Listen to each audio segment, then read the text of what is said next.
말씀을 전하기 전에 먼저 양해를 구합니다. 목요일부터 독한 감기 몸살을 앓느라고 목소리가 많이 갈라졌습니다. 양해해 주시기 바랍니다.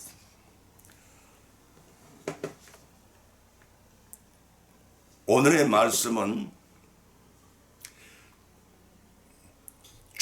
예수님 초림에 관한 예언입니다. 고기잡이를 나갔다가 조난사고를 당해서 돌아오지 못할 남편인 줄 알면서도 기약 없이 기다리다가 망부석이 된 어촌 안악내의 바다를 향한 소망은 너무나 처절하고 험한 한 것이었습니다. 그와 같이 내일을 기다리는 험한 인생에게 예수 그리스도의 대강절은 우리에게 소망을 줍니다. 성부 하나님이 창세전에 계획한 인류 구속 사역을 성취하기 위하여 성자 하나님께서는 사람 몸을 입고 예수란 이름으로 이 땅에 보내주셨습니다. 예언대로 초림하셨고 대속주가 되셨습니다. 이사야서 53장 3절에서 기록하기를 그런 멸시를 받아 사람에게 실어버림바 되었으며 고난을 많이 겪으며 질고를 아는 자라 마치 사람들에게 얼굴을 가려우고 보지 않은 받는 자 같아서 멸시를 당하였고 우리도 그를 귀히 여기지 아니하였도다. 그런 실로 우리의 질고를 지고 우리의 슬픔을 다하였거늘 우리는 생각하기를 그런 징계를 받아서 하나님에게 맞으며 고난을 당한 생각하기를 그런 징벌을 받아서 하나님께 맞으며 고난을 당한다 하니라. 그가 찔림은 우리의 허물을 인하며 그가 상하면 우리의 죄악을 인함이라. 그가 징계를 받으면 우리가 평안을 누리고 그가 채찍에 맞으면 우리가 나음을 입었도다. 우리는 다 양 같아서 그릇 행하여 각기 죄로 갔거늘 여호와께서는 우리 무리의 죄악을 그에게 담당시켜셨도다 라고 탄식을 했습니다. 실로 예수님의 초림은 부귀 영화가 부족해서가 아니요 권능과 권세가 부족해서가 아니라 하나님의 형상을 닮은 인간을 죽음에서 구원하기 위해 대속의 제물로 자원하여 이 땅에 오셨습니다. 예수님은 우리를 위해 오셨고 동시에 나를 영생을 구원하시기 위해 세상 종말 때 또 오실 것입니다. 그날이 언제는 알 수 없지만 성경은 도적같이 예고 없이 재림하신다고 하였습니다. 우리는 그날 대망 또한 한여의 대강절을 맞이했습니다. 대강절은 오실 주님의 악망하는 사계의 주의 나날들입니다. 선자들은 초림 예수에 어떻게 예언하는지를 성경에서 말씀을 본문으로 발차여 삼고 사항하는 가운데 비차의 은혜를 받고 생활 가운데 실천하고 적용함으로써 믿음이 성숙되고 예비된 복을 받으시는 기쁨의 대강절 맞이하시기 바랍니다. 첫째는 이사야의 예언을 봅니다. 이사야서 11장 1절로 5절을 찾아보면 기록하기를 이새의 줄기에서 한 싹이 나며 그 뿌리에서 한 가지가 나서 결실할 것이요 여호와의 고신 지혜와 총명의 신이요 모략과 재능의 신이요 지식과 여호와를 경외하는 신이 그 위에 강림하시리니 그가 여호와를 경외함으로써 즐거움을 삼을 것이며 그 눈에는 보이는 대로 심판치 아니하며 귀에 들리는 대로 판단치 아니하며 공의로 빈핍한 자를 빈판하며 정직으로 세상에 겸손한 자를 판단할 것이며 그 입의 막대기로 세상을 치며 입술의 기온으로 악인을 죽일 것이며 공의로 허리띠를 삼으며 성실로 몸의 띠를 삼으리라고 하셨습니다. 본문은 하나님께 불순하고 교만했던 세상 사람의 전형적인 북이스라엘과 아수르의 멸망 이후의 말씀 이사야 9장 8절 10절의 말씀입니다. 이새의 자손으로서 오실 예수님은 메시아수의 공의와 통치와 성실로 인해 완전한 평화의 나라가 도래할 것을 이사야 11장 1절 5절에 예언하고 있습니다. 그러나 이사야의 예언을 듣던 당초의 유다 백성들에게뿐만 아니라 모든 세대의 성도와 신자들은 불신자들을 포함한 전 인류가 궁극적으로 소망하는 나라입니다. 이 복된 나라를 유업으로 주시기 위해 예수 그리스도께서는 신인 양성의 몸을 입으시고 세상에 오실 거라는 예언의 말씀인 것입니다. 본문 11절에서 기록하기를 이새의 줄기에 싹이 나며 라고 하였습니다. 여기서 메시아 다윗의 후손이 아닌 이새의 후손을 표현한 것은 영광스러운 왕이 되기 이전의 다윗의 비천한 상태를 강조함으로써 메시아의 비하를 예언하기 위함이었습니다. 위함이 없습니다. 이런 이스라엘 백성들이 메시아를 정치적 해방자로 생각을 했습니다. 그래서 영광된 다윗의 후손으로 반대했던 기대와는 매우 상반된 것이었습니다. 또한 이새의 줄기란 말 중에서 줄기는 완전히 말라버린 나무 밑동에서 생명의 기원이라고는 도무지 찾아올 수 없는 상황에서 새싹이 소생한 것 같이 그 누구도 기대하지 않았던 절망적인 상황에서 메시아가 출생하실 것임을 예언한 것입니다. 그와 같이 예수님 본문의 예언 그대로 모든 희망이 사라진 듯한 절망적인 시대 상황에서 비천한 마법관이 태어나셨습니다. 누가복음 2장 7절의 말씀입니다. 본문 2절에서는 여호와의 신이 그 위에 강림하시리니 라고 했으면 여기서 여호와의 신이란 성령을 가리킵니다. 또 본절 말미에서 그 눈에 보이는 대로 심판지 아니하며 라는 말씀은 메시아의 판단은 오류와 편견을 가득 찬 인간과는 구별된 완전한 것을 보여줍니다. 이런 인간의 내면까지도 감찰하사 그 마음의 품음까지도 아십니다. 마태복음 9장 4절과 요한복음 9장 25절 말씀입니다. 때문에 사람을 외모로 판단치 아니할 것이라는 뜻입니다. 이런 메시아 저의 전지성과 공의로운 성품을 나타낸 것입니다. 그렇기 때문에 본절을 보면 4절에서는 공의로 빈피한 자를 심판하며 정직으로 세상을 겸손한 자를 판단할 것이며 그 입의 막대기를 악인을 죽일 것입니다 라고 하였던 것입니다. 이러한 메시아의 통치는 남유다를 비롯한 사악한 통치와 이사야 3장 13절 15절 말씀입니다. 전혀 다른 것임을 제시한 것입니다. 여기서 빈피한 자는 꼭 가난한 자를 가리킨 것만이 아닙니다. 더 넓게는 재물이 많고 적음이 상관없이 여호와의 하나님을 이 세상의 어느 것보다 더 사랑하며 진정한 예배를 드리기 원하는 심령이 가난한 자 시편 109편 9절과 마태복음 5장 3절을 의미합니다. 또 정직하고 겸손한 자는 자고하여 자기를 높이는 자와는 달리 자기를 스스로 낮추며 평화를 이루는 자를 가리킵니다.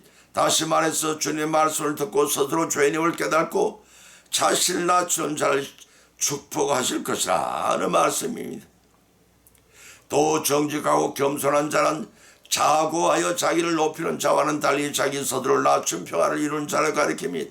다시 말해서 예수님 말씀을 듣고 스스로가 죄인임을 깨닫고 자신을 낮추는 자를 축복하실 것이라는 말씀입니다. 또 본절 말미에 그 입의 막대기로 악인을 죽일 것이며 라는 말씀은 천지 만물을 말씀으로 창조하신 권능의 말씀으로 악인들을 징벌하시겠다는 것입니다. 보면 5절에서도 공의로 그 띠를 삼으시며 성실로 몸의 띠를 삼으리라고 하셨습니다. 여기서 허리띠는 고대 건동 지방의 사람들이 기동력을 위해 옷을 고정시키는 허리띠를 뜻합니다. 따라서 본절의 의미는 메시아께서 그의 나라의 공의와 성실로서 다스리되 이에 조금 더 허술함이 없이 신속하고 완벽하게 하실 것이라는 의미입니다. 이러한 구주께서 오시는 대강절입니다. 감사와 참회의 영광을 돌리는 우리 모두의 기쁨의 대강절이 되시기를 예수님으로 축원드립니다. 두 번째는 에레미야 예언입니다. 에레미야서 23장 5절 6절을 찾아보면 기록하기를 나 여호와가 말하노라 보라 때가 이르리니 내가 다윗에게 한 의로운 가지를 일으킬 것이라 그가 왕이 되어 지혜롭게 행사하며 세상에서 공평과 정의를 행할 것이며 그의 날에 유다는 구원을 얻겠고 이스라엘은 평안히 거할 것이며 그 이름은 여호와의 여호와 우리의 의라 일컬음을 받으리라 하고 에레미야 33장 15절 17절 기록하고 있습니다. 보면 에레미야서 21장 1절 23절 같이 계속되는 에레미야 선지자의 9번째 설교의 종결 부분입니다. 유다 왕과 유다 말기의 왕들에 대한 심판을 경고한 것입니다. 경고한 것과는 달리 유다 회복에 대한 약속인 것입니다. 전반부는 유다 회복을 위하여 반드시 선행되어야 할 현 유다 지도자들에 대한 심판을 경고하고 이어서 선한 지도자들을 통해 유다의 남은 자들을 회복시킬 것을, 그리고 하반부에서는 백성을 다스릴 어려운 왕을 다윗 자손 가운데 일으킬 것과 그를 통해서 당신의 택한 백성을 구원하실 것을 약속하고 계십니다. 이러한 보문은 바벨론을 정복한 고레스의 칙령 BC 538년에 따라 바벨론에서 포로 생활하던 이스라엘 백성이 스룹바벨, 에스라의 느헤미야 등의 인수를 받아 유 땅으로 귀환을 하게 됩니다. 동시에 나라를 다시 재건할 것을 예언하였습니다. 이런 궁극적으로 한 어려운 가지로 묘사된 우리 주 예수 그리스도께서 다윗의 자손으로 오셔서 죄와 사망의 권세를 깨뜨리시고 택한 백성을 모두를 구원하여 하나님 나라에 들여 공평과 정의로 통치하실 것을 예언한 말씀입니다. 이 예언의 말씀이 1차적으로는 BC 537년 이스라엘 백성들이 바벨론 포로 생활에서 본국으로 귀환함으로써 성취되었고, 궁극적으로는 예수 그리스도의 초림으로 성취 중에 있으며 그의 재림으로 완전히 성취될 것입니다. 이처럼 한 예언 안에 동시대나 가까운 미래 또는 종말 등과 무관된 사건의 사실을 오묘하게 예언하고 있는 것을 성경의 예언의 복합성이라고 합니다. 이러한 본문이 우리에게 주는 교훈 세 가지를 살펴보면, 그 첫째는 유다의 회복은 그들의 징계가 선행되어야 하듯이 온전한 하나님의 나라가 도래하기 위해서는 이 세상에 대한 종말론적 심판이 반드시 선행되어야 한다는 것입니다. 따라서 성도들은 개인의 종말이나 세상의 종말을 두려워해서는 안 됩니다. 오히려 믿음으로 하나님 나라가 온전히 임하는 날을 바라봐야 합니다. 그 두 번째는 하나님이 구속사는 택한 백성들이 범죄함에도 불구하고 한순간도 단절됨이 없이 연속되어진다는 것입니다. 다시 말해서 하나님은 언약의 신실한 분이십니다. 비록 당시의 백성이 하나님과 맺은 언약을 파기하고 범죄한다 할지라도 그들을 징계하시기는 하시을진정 영원히 버리지 아니하시고 다시 회복시킵니다. 그러므로 우리는 구원의 확신을 가져야 한다는 것입니다. 세 번째는 진정한 의미로서 공의와 정의는 부패한 이 세상에 죄성에 오염된 세상의 지도자들에 의해 실현될 수 없고, 오직 메시아 되신 예수 그리스도에 의해 건설될 하나님 나라에서 의로우신 왕이신 우리 주 예수님 통치에 의해서만이 가능함을 깨닫게 만듭니다. 본문 5절에 기록하기를 때가 이르니 내 다윗에게 한 의로운 가지를 이룰 것이라 하였습니다. 메시아의 도래를 예언한 말씀입니다. 특별히 여기서 메시아가 다윗 한 가지를 언급된 것은 메시아가 다윗의 언약 사무엘하 7장 8절 16절에 의하여 다윗의 자손으로 오실 것이기 때문입니다. 이사야 9장 7절과 11절과 2절, 미가에서 5장 2절의 말씀입니다. 성경에서 예수 그리스도가 아브라함과 다윗의 자손으로 불리게 된 것은 이러한 이유에서인 것입니다. 마태복음 1장 1절의 말씀입니다. 가지에 해당하는 히브리어 체마흐라는 말은 싹으로도 번역이 됩니다. 따라서 생명의 교훈이라고는 도무지 찾아볼 수 없는 몰락한 왕가인 다윗의 가문에서 유다 백성의 구원과 소망을 줄 메시아가 나시게 될 것을 예언하였고, 그 예언은 하나님께서 다윗의 자손으로 탄생하심으로써 성취되었습니다. 마태복음 1장 18절 25절의 말씀입니다. 본절 말미에서도 선언하기를 그가 왕이 되어 공평과 정의를 행할 것이며 라고 하였습니다. 이 말씀 메시아가 왕 중의 왕으로 오셔서 세상을 통치할 것을 예언한 말씀입니다. 통치의 원리는 공평과 정의입니다. 그런 세상의 왕들처럼 불의와 공평으로 다스릴 것이 아니라 진리로 자기 백성을 다스리게 될 것입니다. 빌라도가 신문하였을 때 예수님께서 요한복음 18장 30절 대답하시기를 네 말과 같이 내가 왕이니라. 내가 이를 위하여 나왔으며 이를 위하여 세상에 왔나니 곧 진리에 대하여 증거하려 함이로라. 무릇 진리에 속한 자는 내 소리를 듣느니라 고 하셨습니다. 세 번째는 다니엘의 예언입니다. 다니엘서 9장 24절 27절에 기록하기를 내 백성과 내 거룩한 성을 위하여 70일로 기한을 정하였으니 허물이 마침이 죄가 끝나며 죄악이 영속되며 영원한 의가 드러나며 이 상과 예언에 응하여 또 지극히 거룩한 자가 기름을 부음받으리라.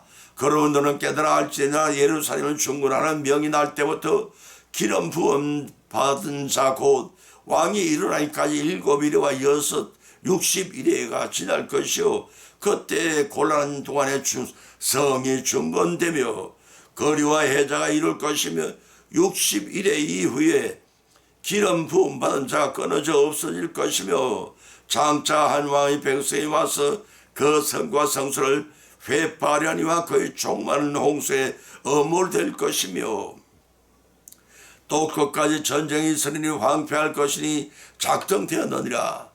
그가 장차 많은 사람으로 더불어 한 일해 동안에 언약을 굳게 정하겠고 그가 그 일의 절반의 제사와 예물을 금지할 것이며 또 강포하며 미운 물건의 날개를 의지하여 쓸 것이며 또 이미 정한 종말까지 진로가 황폐하게 하는 자에게 쏟아지리라 하였느라고 하셨습니다.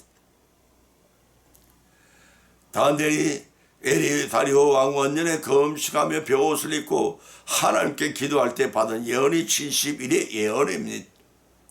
다니엘 자신의 죄와 이스라엘 백성들의 죄를 자복하면서 예루살렘 성을 중건하고 이스라엘 백성을 포로성 안에서 해방시켜 귀환해 주시게 길을 간절히 간구할 때 받은 계시기도 합니다.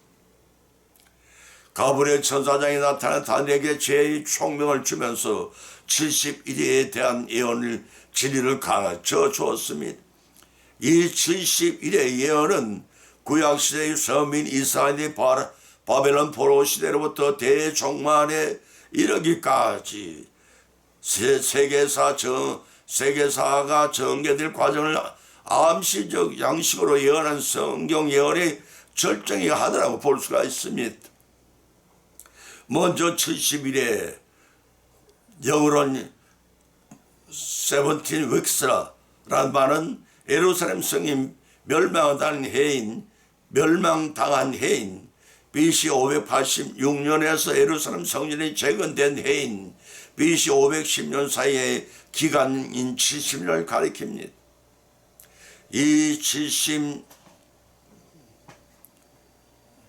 이 기간은 예레미야 선지자가 70년이 차면 바벨론 포로성 안에서 귀환할 것을 예언 말씀에 70년을 예언하기도 합니다. 여기서 한 일이란 주간 곧 7일을 가리키는 순수한 우리나라 말입니다. 이런 천지 창조가 이루어지고 안식한 날이요 70일이란 결국 70 곱하기 7을 곱하면 490일을 말합니다. 각 하루를 한 해로 환산하면 490일이라는 기간이 됩니다.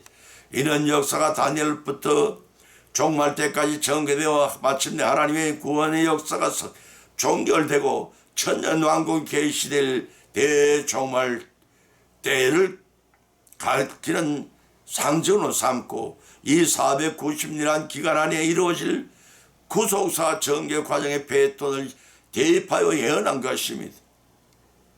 이 기간을 자세히 상수라며 예루살렘 성의 함락에서 중건 명령과 예루살렘 성의 중건 완성까지 7주 곧 7일에 구속주이신 예수 그리스도 초림하셔서 평화의 왕으로 어린 나귀를 타시고 예루살렘에 입성하기까지를 60주 2주 62일에 도합 69주 9주 곧 69일에 되던 해로부터 예수님이 십자가에 못 박음으로써 이스라엘 백성들이 버림을 받고 예루살렘 성이 멸망을 당합니다. AD 70년입니다. 이때부터 구원받은 이방인의 수가 충만히 채워지는 기간인 교회 시대를 거쳐 공중휴가가 일었을 것입니다. 이 기간을 하나님의 음성을 듣지 못한 침묵의 세월이라고도 합니다. 초림하신 예수님의 성천 이후 재림 직전 7년 대환란까지의 침묵의 중간기가 지난 다음 나머지 곧 70일째 되는 한일의 동안에 7년 대환란의 전반 3년 반의 버림을 받았던 이스라엘의 구원과 두 감람노의 증거가 있습니다. 후 3년 반엔 그쳐 그리스도가 출현하여 짐승 통치 시대가 시작되고 순교자의 수가 충만히 채워지면 곡과 마곡 간에 아마겟돈 전쟁이 있습니다. 마침내 예수님께 지상 재림하셔서 지상의 모든 것을 평정하고 마침내 메시아 왕국의 시작이 되고 천년 지상 왕국이 끝이 나면 백보다의 심판을 거쳐 신천신제의 영원한 천국에 들어간 모든 성도들은 영생의 복을 누리게 하십니다. 더 상세한 70일에 대한 연구는 다음 기회에 미루기로 하고 하나님께서는 다니엘을 통해 어떠한 가정과 경륜을 통해 인류를 구원할 것인가를 예언하신 말씀이 바로 70일의 예언인 것입니다. 이와 같이 하나님은 매우 과학적이고 정확히 창세전부터 인류 구속 계획을 세워 성자 예수님으로 하여금 성육신시켜 십자가를 통해 이를 1차 성취시켰고 세상의 종말 때에 재림하셔서 구원의 완성을 이루어 영생으로 우리를 인도하실 것입니다. 이를 위해 오시는 아기 예수님을 초림하셨고 또 심판주로 재림하실 대강절을 참여하 영광으로 하시는 저와 여러분의 즐거운 대강절이 되시기를 예수님의 이름으로 축원드립니다. 결론을 맺습니다. 오늘의 본 말씀은 상황과에 가는 가운데 빛자의 은혜를 받았고 또한 세 가지 교훈을 받은 줄 압니다. 첫 번째는 주님의 재림, 초림에 관한 예언은 이사야의 선지자를 통해 주어졌으니 이새의 줄기에서 예수 그리스도의 초림하셔서 인류를 구속하실 것을 예언하셨습니다. 두 번째는 주님의 초림에 관한 예언은 에레미야 선지자를 통해 주어졌습니다. 공평과 정의로 다스리 예수 그리스도를 보내주시겠다는 예언입니다. 세 번째는 주님의 초림에 관한 예언은 다니엘에게 70일을 통해 구원해 주실 걸 명확히 밝혀주셨습니다. 이러한 교훈의 말씀을 듣는 것으로 걷지 마시고 우리의 실생활 가운데 받은 말씀을 실제로 항상 대방하심으로써 시대에 따라 선지자를 보내어 돌아와 자복하고 회개하여 영생의 구원을 이루어 나가시는 그러한 의미를 가진 대강절을 아시고 기쁨으로 맞이하시기를 예수님의 이름으로 간절히 축원을 드립니다. 찬송가 483장을 올리겠습니다.